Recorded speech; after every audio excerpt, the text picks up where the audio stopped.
और I hope कि यही इंतज़ाम जो है वो 5 बजे तक रहे और हर वोटर वोटकास्ट करे।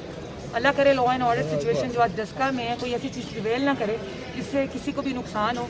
किसी भी जान का नुकसान खुदा न खास्ता अवॉइड रहना चाहिए आज।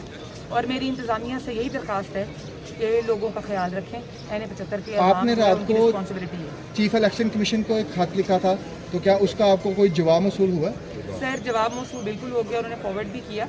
और लेकिन आज जो है आज सिर्फ मैं एक ही जो है चीज़ पे ज़्यादा फोकस करूँगी, वोट का पहरा दूँगी। अब आज सिर्फ मेरा ये ड्यूटी है कि जैसे मैंने पिछली दफ़ा वोट का पहरा दिया, आज भी मैं अपने रिज़ल्ट का, अपने वोटर का और अपने वोट का पहरा दूंगी।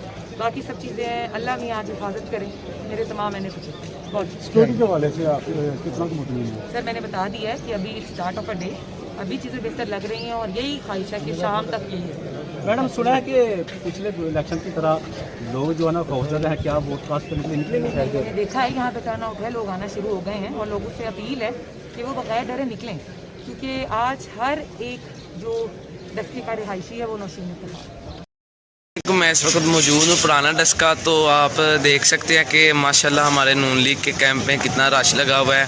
और आप इसी तरह देख सकते हैं PTI यानी असजद मल्ली साहब का भी कैंप है। तो ये इस वक्त मुकम्मल हाली पर हुआ है। तो इंशाल्लाह आज शेर की फतह होगी इंशाल्लाह।